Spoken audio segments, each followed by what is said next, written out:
देख रहे हैं बिहार विधानसभा चुनाव 2025 का सबसे महत्वपूर्ण बुलेटिन मुख्यमंत्री और मैं हूं आपके साथ शिप्रा झा।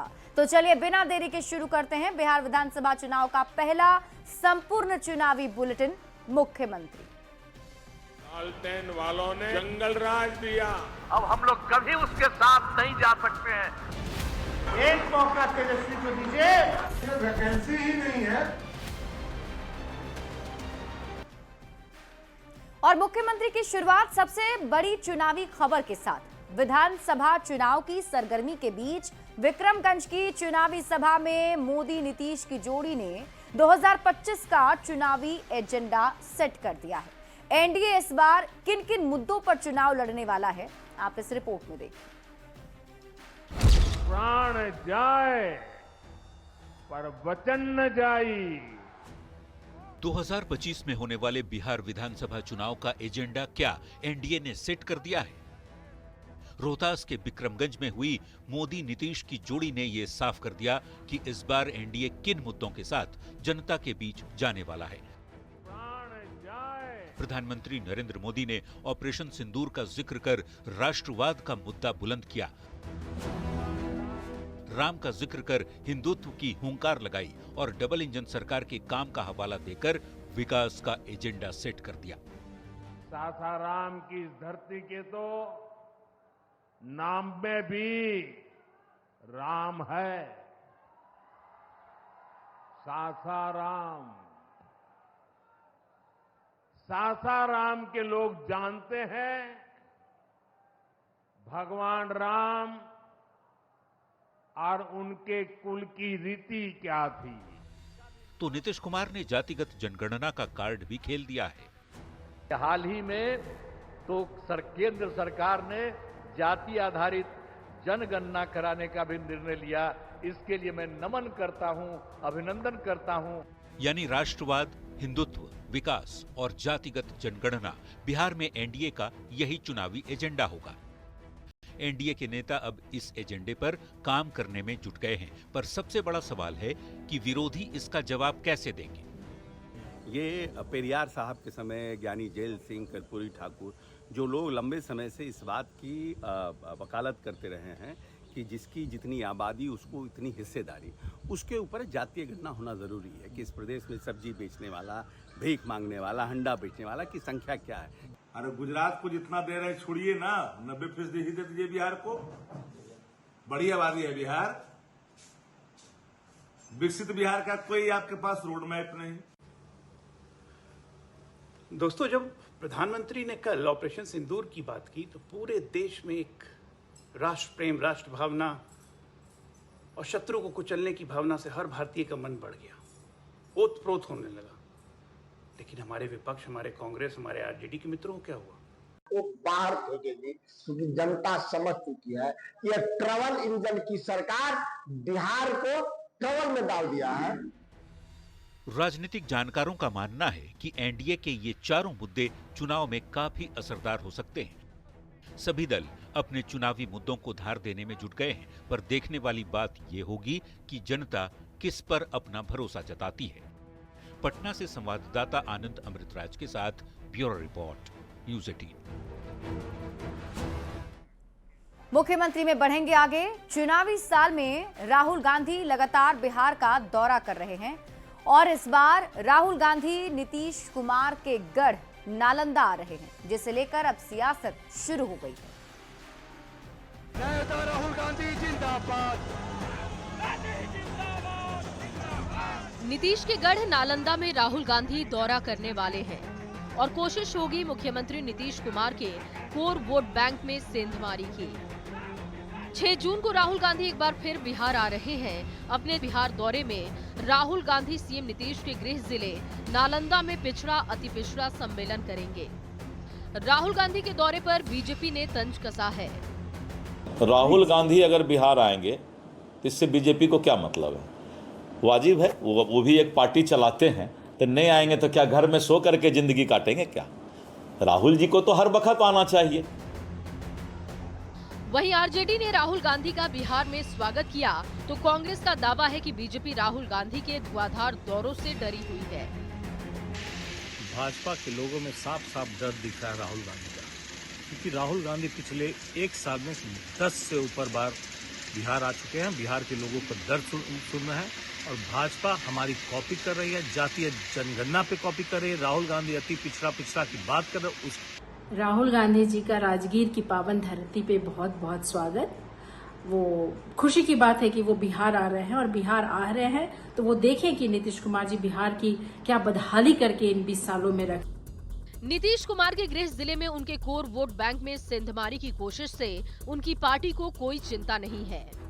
मंत्री अशोक चौधरी ने कहा कि राहुल गांधी के दौरे से कोई फर्क पड़ने वाला नहीं। संकेत क्या करेगा, संकेत सबको सब जगह जाता है और हमारे लिए नीतीश जी का गृह जिला है तो नेचुरली सब लीडर चाहते हैं हम अपनी जाके अपनी बात को वहाँ पर कहें, कोई फर्क पड़ना थोड़ी है कोई। राहुल गांधी बिहार दौरा कर रहे हैं जो न सिर्फ कांग्रेस बल्कि महागठबंधन के लिए भी काफी अहम है। राहुल अपने दौरों के जरिए बिहार में जातीय समीकरण साधने की जुगत में है, पर मोदी सरकार ने देश भर में जातिगत जनगणना कराने की घोषणा कर उन्हें बैक फुट पर धकेल दिया है। अब राहुल गांधी इससे कैसे निपटेंगे ये देखना दिलचस्प होगा। पटना से संवाददाता आनंद अमृतराज के साथ संजय कुमार की रिपोर्ट। और मुख्यमंत्री में अब बात आरजेडी संगठन के चुनाव की कर लेते हैं। देखिए 31 मई से आरजेडी के संगठन चुनाव का दूसरा चरण शुरू हो रहा है। 8 से 5 जुलाई के बीच आरजेडी कई बड़े पदों पर चुनाव करने वाला है और इससे लेकर बिहार की सियासत गर्मा गई।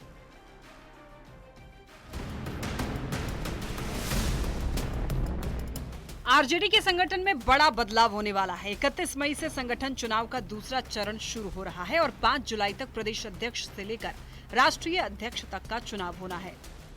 31 मई से प्रखंड कमेटियों का चुनाव होगा। 5 जून से तीसरे चरण में जिला कमेटियों का चुनाव होगा।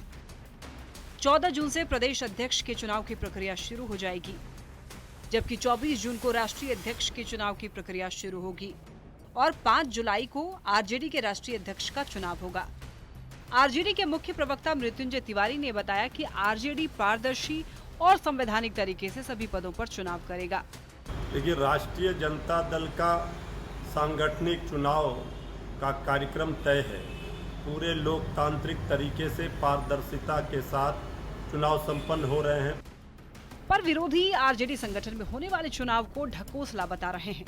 बीजेपी ने आरोप लगाया है कि आरजेडी में कार्यकर्ताओं और नेताओं को नहीं बल्कि केवल लालू परिवार को महत्व दिया जाता है। राजद का संगठनात्मक चुनाव हंसी आती है, चाहे जितने चरणों में चुनाव की घोषणा हो, परिवार से बाहर निकल ही नहीं सकती। न तो इसमें समर्पित कार्यकर्ताओं का सम्मान है और न ही जाति धर्म का सम्मान। बस लालू परिवार के इर्द गिर्द ही पार्टी सिमटी रहेगी। वहीं जेडीयू ने इस पूरी प्रक्रिया को महज आई वॉश बताया है। तो एलजेपीआरबी ने चुनौती देते हुए ये कहा कि अगर सच में आरजेडी को लोकतांत्रिक मूल्यों का ध्यान है तो किसी सजा याफ्ता को पार्टी का राष्ट्रीय अध्यक्ष न बनाए। ये सिर्फ आई वॉश है कि संगठन का चुनाव होगा, लोगों को मौका मिलेगा। अरे जो आला कमान के करीब होगा उसी को मौका मिलेगा, चाहे वो किसी भी स्तर की बात हो। तो आपको एक मिसाल पेश करनी चाहिए इस बार राष्ट्रीय जनता दल के राष्ट्रीय अध्यक्ष कोई सजा याफ्ता व्यक्ति नहीं हो। बहरहाल चुनाव से ठीक पहले आरजेडी संगठन में फेरबदल काफी अहम माना जा रहा है। देखना ये होगा कि इस बार आरजेडी नए लोगों को जिम्मेदारी देती है या विरोधियों को हमला करने का एक और मौका। पटना से संवाददाता विनीता मिश्रा के साथ ब्यूरो रिपोर्ट, न्यूज़ 18। और मुख्यमंत्री में अब आप सुनिए बयान बवाली, यानी ऐसा बयान जिस पर बवाल मच गया। केंद्रीय मंत्री गिरिराज सिंह ने एक बार फिर विपक्ष को लेकर जोरदार प्रहार किया है। उन्होंने कहा कि कुछ लोग टुकड़े टुकड़े गैंग के साथ घूमते हैं और ऑपरेशन सिंदूर का सबूत मांगते हैं। ऐसे लोगों की सोच पाकिस्तानी है। अब गिरिराज सिंह के इसी बयान पर बवाल मच गया है। टुकड़े टुकड़े गैंग के सदस्य हैं जो अभी भी पाकिस्तान की भाषा बोल रहे हैं। बीजेपी के फायर ब्रांड नेता गिरिराज सिंह अपने तीखे बयानों के कारण गिरिराज सिंह अक्सर चर्चा में रहते हैं। एक बार फिर गिरिराज सिंह ने ऑपरेशन सिंदूर पर सवाल उठाने वालों पर जोरदार वार किया। उन्होंने कहा कि जो लोग ऑपरेशन सिंदूर का सबूत मांग रहे हैं उनकी सोच पाकिस्तानी है। कुछ लोग देश में टुकड़े टुकड़े गैंग के सदस्य हैं जो अभी भी पाकिस्तान की भाषा बोल रहे हैं, सबूत मांग रहे हैं। मांगना है तो चले जाएं, पाकिस्तान के प्रधानमंत्री से सबूत दे देगा।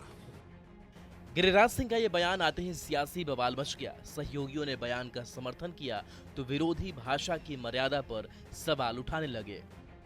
सच बताइए ना, आखिर जो पहलगाम में हमला हुआ, क्या वो चारों आतंकवादी मारे गए? नफरत की भाषा, नफरत की बोली, और कहीं ना कहीं जिस तरह की भाषा आपने कहा है एक पार्टी के संबंध में, ये कहीं से उचित नहीं है। मजबूती से भारतीय सेना और प्रधानमंत्री मोदी के साथ खड़ा है। कांग्रेस पार्टी द्वारा कितने फाइटर प्लेन गिरे, इसका हिसाब बताइए। भारत के प्रधानमंत्री को सिंदूर का सौदागर कहना और भारत के विदेश मंत्री को मुखबिर कहना, ये सारे आचरण पूरी तरह राष्ट्र विरोधी प्रतीत होते हैं। ये दुर्भाग्यपूर्ण ही नहीं, शर्मनाक भी है। कांग्रेस और उसके जैसे विचारधारा के लोग शहीदों की कुर्बानी पर सवाल खड़ा करते हैं, सेना के शौर्य पर सबूत मांगते हैं और परोक्ष रूप से दुश्मन का हौसला बढ़ाते हैं। भारत की सेना पर सवाल उठाने वालों से मैं सिर्फ इतना कहूंगा, अगर सबूत ही चाहिए तो सरहद पार चले जाइए, शायद वहां तालियां भी मिलेंगी। गिरिराज सिंह के बयान पर बिहार की सियासत गर्म है और बवाली बयानों का सिलसिला चुनावी साल में आगे भी माहौल को गर्माते रहेगा। बेगूसराय से संवाददाता संतोष कुमार के साथ पटना से आनंद अमृतराज की रिपोर्ट। मुख्यमंत्री में अब आपको दिखाते हैं चुनावी वायरल, यानी ऐसी तस्वीर जो सियासी मौसम में वायरल हो रही है। सासाराम में प्रधानमंत्री नरेंद्र मोदी के स्वागत में दिवाली मनाई गई, जिसकी तस्वीर सोशल मीडिया पर वायरल है। भारत ने दिया भैया से कोई नया लनिया हो। प्रधानमंत्री के आने की खुशी में सासाराम के सरदार पटेल स्मारक पर भाजपा कार्यकर्ता और बीजेपी के समर्थकों ने दिवाली मनाई। बीजेपी कार्यकर्ताओं ने कहा कि जिस तरह लंका पर जीत हासिल कर भगवान राम जब अयोध्या लौटे थे तो दीपावली मनाई गई थी, ठीक उसी तरह पाकिस्तान के आतंकी ठिकानों को नष्ट करने के बाद प्रधानमंत्री बिहार आए हैं तो वे लोग भी दीपावली मना रहे हैं। भारत ने दिया भैया से कोई नया लनिया हो। तो विक्रमगंज की महिलाओं ने परंपरागत तरीके से गीत गाकर मोदी जी को ऑपरेशन सिंदूर की सफलता पर बधाई दी। सासाराम की महिलाएं सोहर गाकर मोदी जी का स्वागत कर रही हैं। इनके गीतों में पहलगाम आतंकी हमला और ऑपरेशन सिंदूर की चर्चा है। पीएम मोदी के स्वागत की ये सुंदर तस्वीर सोशल मीडिया पर तेजी से वायरल हो रही है। Bureau report, news 18।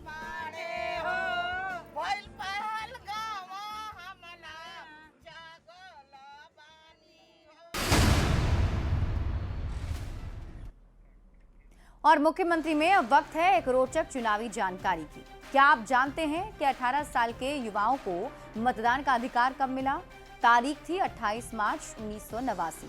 पहले मतदाता के रजिस्ट्रेशन के लिए आयु 21 साल थी, पर 1988 में संविधान के 61वें संशोधन अधिनियम में यह घटाकर 18 साल कर दी गई। इसे 28 मार्च 1989 से लागू किया गया। राजीव गांधी के कई बड़े फैसलों में ये एक महत्वपूर्ण और ऐतिहासिक फैसला रहा है। राजीव गांधी के इस फैसले से 5 करोड़ युवा मतदाता और बढ़ गए। इस फैसले का विरोध भी हुआ, लेकिन राजीव गांधी को यकीन था कि राष्ट्र निर्माण के लिए युवा शक्ति जरूरी है। हालांकि इससे चुनाव के नतीजों पर कोई बुनियादी फर्क नहीं पड़ता। ऐसा कहा जाता है कि राजीव गांधी ने मतदाता की उम्र को कम करके ये सोचा था कि वोटर्स युवा नेता को अवसर देंगे, लेकिन ऐसा हुआ नहीं। वोटर्स की आयु का प्रतिनिधियों पर कोई खास असर देखने को नहीं मिला, पर लोकतंत्र में नागरिकों की भागीदारी जरूर बढ़ गई।